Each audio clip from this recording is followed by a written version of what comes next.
ቅዱስ አይቻልም። በመንፈስ ስትሆን እንጂ ያለ መንፈስ ቅዱስ ምንም ማምጣት አትችልም። ራስህን ፈትሽ።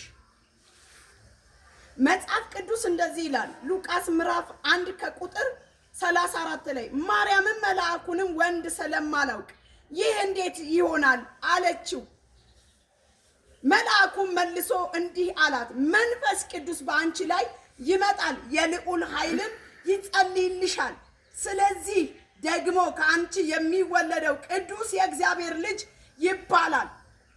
ኢየሱስ የእግዚአብሔር ልጅ አይደለም የምትል ስማ፣ አንብበው። ከአንቺ የሚወለደው ቅዱስ የእግዚአብሔር ልጅ ይባላል። ይሄ ግን ሊሆን የሚችለው በአንቺ ፍላጎት አይደለም። መንፈስ ቅዱስ በአንቺ ላይ ይመጣል። መንፈስ ቅዱስ በአንቺ ላይ ትሞያለሽ። በመንፈስ ቅዱስ ስትሞይ የማይሆን ነገር የለም። መልአኩ ገብርኤል መጥቶ ለድንግል ማርያም ሲያበስራት ደነገጠች። እኔ እኮ ወንድ አላውቅም እንዴት ይሆናል ስትል ተይው እሱን አላት። መንፈስ ቅዱስ ይመጣል። ይሄ ያንቺ ስራ አይደለም። የኢየሱስ መወለድ እኮ የማርያም ስራ አይደለም። አይደል እንዴ?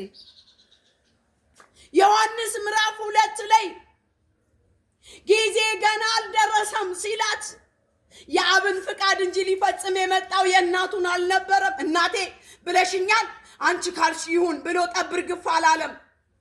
አንተ የማንን ፍቃድ እየፈጸምክ ነው? ኢየሱስ የአባቱን ፍቃድ እየፈጸመ ነው። አንተ የማንን ፍቃድ እየፈጸምክ ነው? የመልእክቴ ርዕስ እንደዚህ ነው፣ በመንፈስ ቅዱስ ይቻላል። በመንፈስ ይቻላል፣ በኃይሉ ይቻላል። አለኔ ምንም ማድረግ አትችሉም ይላል የእግዚአብሔር ቃል። ያለ እግዚአብሔር ምንም ማድረግ አይቻልም። መንፈስ ቅዱስ ግን ወደ አንተ ሲመጣ መንገዱን ይመራሃል። መንፈስ ቅዱስ ሲመጣ ያስተምራል። መንፈስ ቅዱስ ሲመጣ የሌለውን ወደ መኖር ያመጣል። ማን? መንፈስ ቅዱስ።